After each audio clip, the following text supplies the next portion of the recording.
ficou chateado, triste, né, de não ter. Brazil দলে ডাক না পেয়ে হতাশ নেইমার, যা বললেন প্রতিক্রিয়ায়। দেখুন, 2023 সালের অক্টোবরে এন্টেরিয়র ক্রুশিয়ান্ট লিগামেন্ট এসিএল ইনজুরিতে পরে ব্রাজিল জাতীয় দল থেকে ছিটকে যান নেইমার জুনিয়র। এরপর থেকে আর ফেরা হয়নি তার। 2026 বিশ্বকাপে খেলার স্বপ্ন অটুট থাকলেও একের পর এক চোট তার সেই স্বপ্নে প্রবল জোরে ধাক্কা এবং চির ধরাচ্ছে কোচ কার্লো আনচেলত্তির বিশ্বাসে। বিশ্বকাপের স্কোয়াড চূড়ান্ত করার আগে দুটি ম্যাচ ছিল ফুটবলারদের যাচাই বাছাই করার, কিন্তু সেখানেও নেইমারের জায়গা মেলেনি। আগামী 26 মার্চ যুক্তরাষ্ট্রের বোস্টনে ফ্রান্সের মুখোমুখি হবে ব্রাজিল।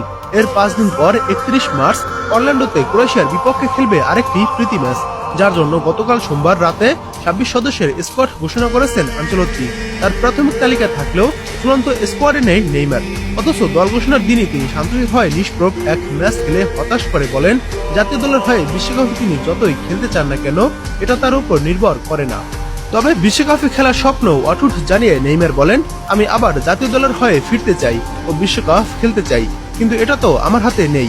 আমি থাকি আর না থাকি, ব্রাজিলের জন্য সবসময় উল্লাস করব। এরপর আঞ্চলিক ঘোষিত স্কোয়াড নিশ্চয়ই হতাশ করেছে সাবেক বার্সেলোনা ও পিএসজি এই তারকাকে। স্কোয়াড ঘোষণার ঘণ্টাখানেক পর গণমাধ্যমকে নেইমার বলেন, স্কোয়াডে নিজের নাম না দেখে তিনি হতাশ এবং বিষণ্ণ। হতাশা প্রকাশ করলেও বিশ্বকাপ খেলতে একইভাবে নিজের প্রচেষ্টা চালিয়ে যাওয়ার ঘোষণা দিলেন 34 বছর বয়সী এই ফরওয়ার্ড। নেইমার বলছেন, আমার মনোযোগ অক্ষুণ্ণ থাকবে। দিনের পর দিন, অনুশীলনের পর অনুশীলন, ম্যাচের পর ম্যাচ, আমরা আমাদের লক্ষ্যে পৌঁছাবো। এখনো বিশ্বকাপের চূড়ান্ত স্কোয়াড ঘোষণার সময় আছে। বিশ্বকাপের দল ঘোষণার আগে আসন্ন দুটি প্রীতি ম্যাচে খেলোয়াড় যাচাই বাছাইয়ের শেষ সুযোগ আনচেলত্তির। তবে নেইমারের সামর্থ্য নিয়ে প্রশ্ন নেই তার, সেটাই এই তারকার জন্য সান্ত্বনা। তবে অবশ্যই শতভাগ ফিটনেস জরুরি।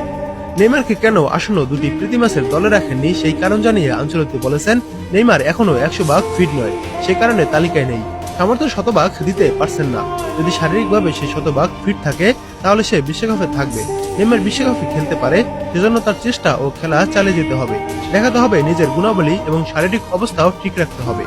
সম্প্রতি ব্রাজিলের ঘরোয়া লিগে মিরাসলের বিপক্ষে এই সান্তোস তারকার খেলা দেখতে যাওয়ার কথা ছিল ব্রাজিল কোচের, কিন্তু চোটের অস্বস্তির কারণে সেই ম্যাচ খেলেননি নেইমার। সে কারণে স্বাভাবিকভাবেই আঞ্চলিককে হতাশ হতে হয়েছে। আগামী 19 মে বিশ্বকাপ স্কোয়াড চূড়ান্ত করতে পারেন এই ইতালিয়ান কোচ। তার আগে সান্তোসের হয়ে 10টি ম্যাচ খেলার সুযোগ আছে ব্রাজিল জাতীয় দলের সর্বোচ্চ গোল স্কোরার 79 নেইমার জুনিয়রের সামনে। যেসব ম্যাচে খেলার পাশাপাশি অবশ্যই তাকে চোট মুক্ত থাকতে হবে, তবে তিনি মানাতে পারবেন কার্লো আনচেলত্তিকে।